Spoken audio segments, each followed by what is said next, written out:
রহস্যজনক সিদ্ধান্ত পশ্চিম কাটিকোড়ার নাতানপুরের এক গৃহবধূর পরোক্ষ প্ররোচনার অভিযোগে স্বামীর বিরুদ্ধে মামলা দায়ের গোমরা পুলিশে। ঘটনার 24 ঘন্টার মধ্যে আটক স্বামী। স্বামীর অন্য এক মহিলার সঙ্গে সম্পর্কের জেরে দাম্পত্য অশান্তি, স্ত্রীকে দীর্ঘদিন মানসিক চাপে রাখার অভিযোগ, শেষ পর্যন্ত চরম পদক্ষেপ নেন গৃহবধূ। এমনটাই চাঞ্চল্যকর ঘটনা সংঘটিত হয়েছে কাছাড়ের পশ্চিম কাটিকোড়ার নাতানপুরে। গতকাল শনিবারের ঘটনার তদন্ত শুরু করেছে গোমরা পুলিশ। অভিযোগের বিশদ তথ্যে প্রকাশ, পরকীয়া সম্পর্ককে কেন্দ্র করে স্ত্রী অনিতা নমশূদ্র মানসিকভাবে বিপর্যস্ত হয়ে পড়েছিলেন বলে পরিবারের দাবি।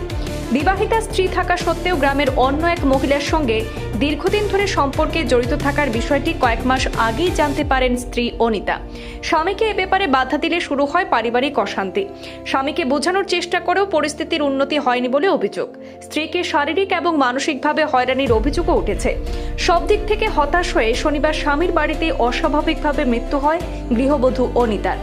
ঘটনার পর অনিতার দিদি সীতা রায় ভগ্নিপতিকে অভিযুক্ত করে গোমরা পুলিশ চৌকিতে একটি এজাহার দায়ের করেন। পুলিশ তদন্তে নেমে প্রয়োজনীয় প্রক্রিয়া সম্পন্ন করে দেহ পরিবারকে হস্তান্তর করেছে।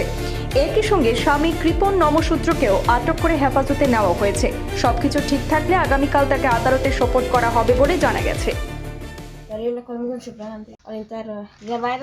জামাইয়া দিয়ান দরবার করে কিতা লাগি দিয়ান দরবার করে মেয়েটার লাগে কথা হয় কারণে আজকে তো আমরা শুনছি তাই গোলাপ ধরে দিছে। সঠিক তো আমরা জানি না করে গোলাপ ধরে দিছে, তো মানুষের শুনিয়া মানুষের মুখে হে মারছে। অসীম নমশূদ্র, আমার বাড়ি নাতানপুর।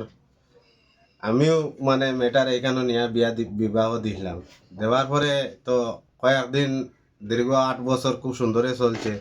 চলার পরে তো এখন দেখা যায় একটা মেয়ের লগে তার স্বাভাবিক একটা সম্পর্ক হয়ে গেছে।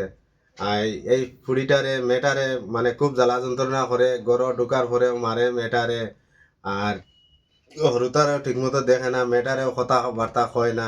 ছেলেটার নাম হইল কিসাই।